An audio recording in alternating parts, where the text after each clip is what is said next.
Hey guys, Will here with Into Mobile. We are taking a look at the Samsung Galaxy S2, the just announced Galaxy S2.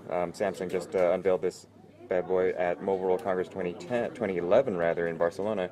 Turns out it is now officially the world's thinnest smartphone at just 8.49 millimeters thin. It bests the iPhone's 9.3 millimeter or something like that thickness, and just 4 ounces.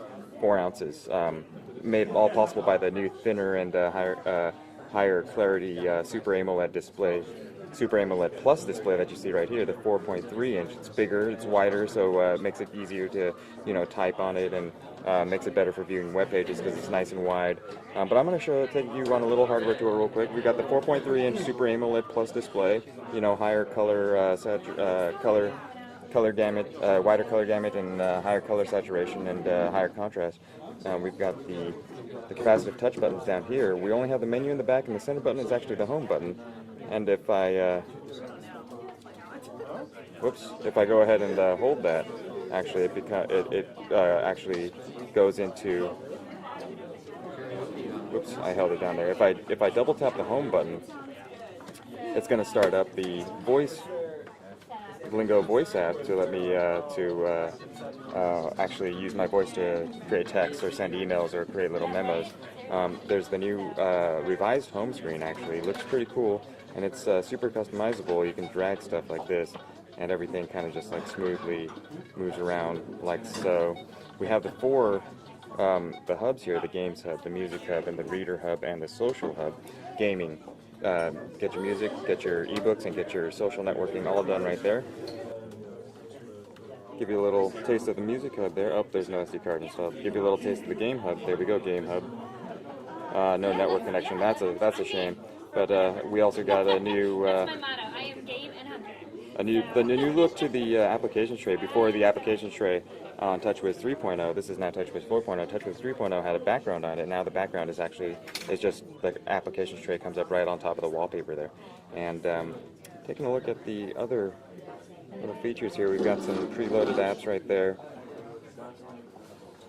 And overall, a nice upgrade to the Galaxy S. This is the Galaxy S2. The biggest difference you're going to notice is that it's bigger, and it's thinner, and it's lighter, but it still has a bigger, higher quality 4.3 inch Super AMOLED Plus display.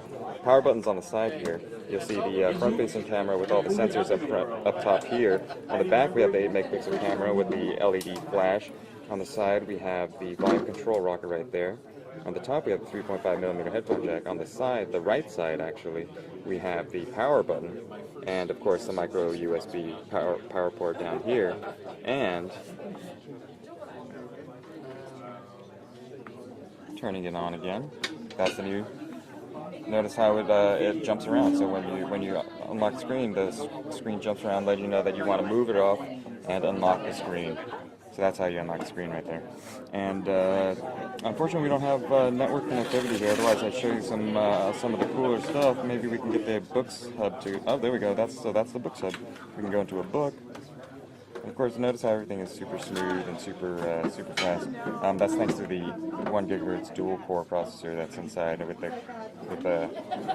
all kinds of Samsung customizations there. They're not really talking about what the hardware is as far as processor specs, but it is a Samsung processor. And again, that's a double tap, brings up the Blingo. I'm going to accept, and then I can send a message to basically anyone.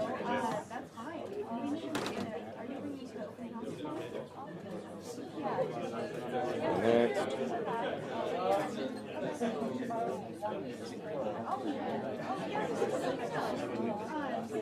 Okay, I'm going to tap to speak now.